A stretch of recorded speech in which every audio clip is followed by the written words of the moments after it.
In a rain-soaked Seattle courtroom, Emily Harper stood trembling, a $190 parking ticket threatening to break her. A single mom stretched thin. She faced Judge Nathan Brooks, stone cold, unyielding, a man who lived by the rules.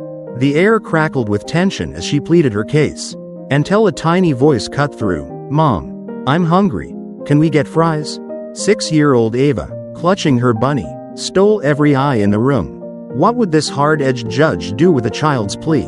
Stick around. This twist will shake you to your core. Drop your city in the comments and hit like and subscribe. We've got a wild ride ahead. The fluorescent lights of the Seattle courthouse buzzed faintly overhead as Emily Harper stepped forward, her worn sneakers squeaking against the polished floor. She adjusted her faded jacket, feeling every pair of eyes in the room drilling into her. The $190 parking ticket clutched in her hand wasn't just a fine, it was a lifeline slipping away. Rent was due in a week, and her shifts at Dawson's Diner barely covered the basics for her and Ava. Judge Nathan Brooks sat high on his bench, his gray eyes sharp behind wire-rimmed glasses. A man whose reputation preceded him, fair, but unrelenting. Emily swallowed hard, her throat dry as she prepared to speak. "Your Honor," she started, her voice shaky but determined. "I know I parked in the wrong spot that day. I was rushing to the pharmacy. Ava's been sick, and I couldn't find a space. It was just a minute. I swear." Her words tumbled out, raw and unpolished, a plea from a woman stretched too thin. The courtroom murmured, a mix of sympathy and judgment, but Judge Brooks raised a hand, silencing them. His face remained a mask, unreadable, as he scribbled something on a notepad. "Ms. Harper," he said, his voice deep and steady, cutting through the tension like a blade. "Rules exist for a reason. You chose to break them. Explain why I should care about your minute." His tone wasn't cruel, but it carried the weight of a man who'd heard every excuse before. Emily's chest tightened. She'd rehearsed this moment, but now, under his gaze, her carefully planned defense felt flimsy.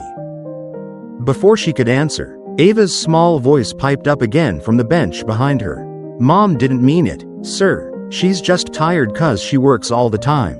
The 6-year-old slid off her seat, her messy braid bouncing as she stepped forward, clutching a frayed, stuffed bunny. The room held its breath. Emily's face flushed, part pride, part panic, as Ava's big brown eyes met the judge's. Would this tiny interruption sink her deeper, or was it the spark to change everything? Emily's breath caught as Ava stood there, tiny but fearless, facing Judge Nathan Brooks. The judge leaned forward slightly, his stern features softening for a flicker of a second, enough to make the room notice. "Tired, huh?" he said, his voice low, almost testing. Ava nodded, hugging her bunny tighter. "Mom works at Dawson's Diner, till late. Then at the bakery before I wake up. She's the best, but she's always running." The words spilled out, simple and honest, slicing through the courtroom's heavy air. Emily's stomach twisted. She wanted to pull Ava back, to shield her from exposing their frayed life. But it was too late. The judge's eyes shifted to Emily, narrowing as if piecing together a puzzle. "Ms. Harper, is that true?" he asked, his tone still firm but tinged with something new, curiosity. "Maybe." Emily nodded, her hands trembling as she gripped the ticket. "Yes, sir. I do what I can." That day at the pharmacy, Ava's cough wouldn't stop. "I parked in the handicap spot, just for a minute, to get her medicine. I didn't have a choice." Her voice cracked, betraying the exhaustion she'd buried for years. Behind her words lingered a shadow she rarely spoke of, James. Ava's father. 5 years ago, he'd vanished from their Tacoma apartment, draining their savings and leaving Emily with a toddler and a pile of bills. She'd dropped out of community college, traded dreams of nursing for double shifts, and moved to Seattle for a fresh start. Every day since was a tightrope walk, until that orange ticket under her windshield wiper snapped the wire. Now, standing before Judge Brooks, she felt the weight of it all crashing down. Ava tilted her head up at the judge. "She's not bad, sir. She just loves me a lot." The room stilled again. A collective breath held. Emily's eyes burned with unshed tears. Judge Brooks tapped his pen against the desk, his gaze darting between mother and daughter. Was he judging her failure, or seeing her fight? The answer hung in the silence, thick and electric. Judge Nathan Brooks leaned back in his chair, the creak of leather echoing in the hushed Seattle courtroom. His fingers stilled on the pen, resting it atop his notepad as Ava's words, "She just loves me a lot," hung in the air like a dare. The spectators shifted uncomfortably, their whispers fading under the weight of the moment. Emily stood rigid, her heart pounding so loud she swore the judge could hear it. She braced for a reprimand, expecting his next question to slice deeper into her mistakes. But instead, he tilted his head, studying Ava with an intensity that unnerved her. "Ms. Harper," he said finally, his voice steady but softer than before, "your daughter seems to think you're a hero. Tell me, how do you manage it all?" The question caught Emily off guard, a curveball where she'd expected a fast strike. She blinked, scrambling for words. I don't, really, I just keep going." For her gaze dropped to Ava, who beamed up at her with that unshakable trust only a child could carry. It was a lifeline, and a burden she couldn't escape. Judge Brooks nodded faintly, his gray eyes flicking to the ticket on his desk. He'd seen thousands of cases in his 20 years on the bench, deadbeats, liars, sob stories that blurred together. But this, a 6-year-old defending her mother with fries on her mind and a bunny in her arms? It tugged at something he'd long buried. His own daughter, Claire, had been Ava's age when a car accident stole her from him, a memory he locked away behind gavels and rules. Now, watching Emily and Ava, that old ache stirred. He cleared his throat, masking it. "Ava," he said, leaning forward, "if I let your mom off this fine, what's the first thing you do?" Ava's face lit up, no hesitation. "Get fries at Benny's and hug her real tight." A ripple of laughter broke the tension. But Emily's chest tightened. Was this a trick, or a crack in the judge's armor? His next move would decide everything. The Seattle courtroom felt smaller now, the walls closing in as Judge Nathan Brooks's question to Ava, "What's the first thing you do?" echoed unanswered for a beat. Ava's bright reply, "Get fries at Benny's and hug her real tight," still lingered. A spark of innocence amid the storm. Emily's hands clenched at her sides, her nails digging into her palms. She couldn't tell if the judge was toying with them or if something deeper was unfolding. The spectators leaned forward, sensing a shift, their earlier skepticism replaced by a quiet hope. Judge Brooks set his pen down deliberately, the faint tap against the desk slicing through the silence. He looked at Ava, then at Emily, his stern facade cracking just enough to reveal a flicker of something raw, regret. "Maybe, or recognition, Ms. Harper," he said, his voice quieter now, almost reflective. "I've spent years enforcing laws, upholding order, but order doesn't feed a child or pay the rent." His words landed like a punch, stripping away the courtroom's formality. Emily's breath hitched. She'd never heard a judge speak like that. He stood, an unusual move that drew gasps from the room, and stepped down from the bench.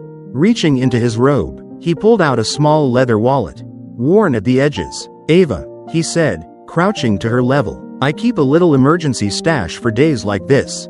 He slipped a $20 bill into her hand, his eyes softening. "Fries are on me." Ava's jaw dropped, her bunny nearly slipping from her grip as she clutched the money. Emily froze, disbelief washing over her. Was this real? The judge straightened, turning to Emily. The fines waived. "Ms. Harper, first offense, clean record, it's done." A murmur swelled through the crowd, but he raised a hand, silencing it. "And take this." He handed her a card, Seattle Family Aid, with resources scribbled on the back. "You're not alone." Tears stung Emily's eyes as Ava tugged her sleeve, whispering, "Mom, he's nice." The air shifted. Justice had just grown a heart. The Seattle courtroom buzzed with stunned murmurs as Judge Nathan Brooks handed Emily the card from Seattle Family Aid, his scribbled notes promising a lifeline she'd never dared to imagine. Ava clutched the $20 bill, her wide eyes darting between the judge and her mom, a grin spreading across her face. Emily's knees wobbled, the weight of years, James's betrayal, endless shifts, that damn parking ticket, slipping off her shoulders like a worn-out coat.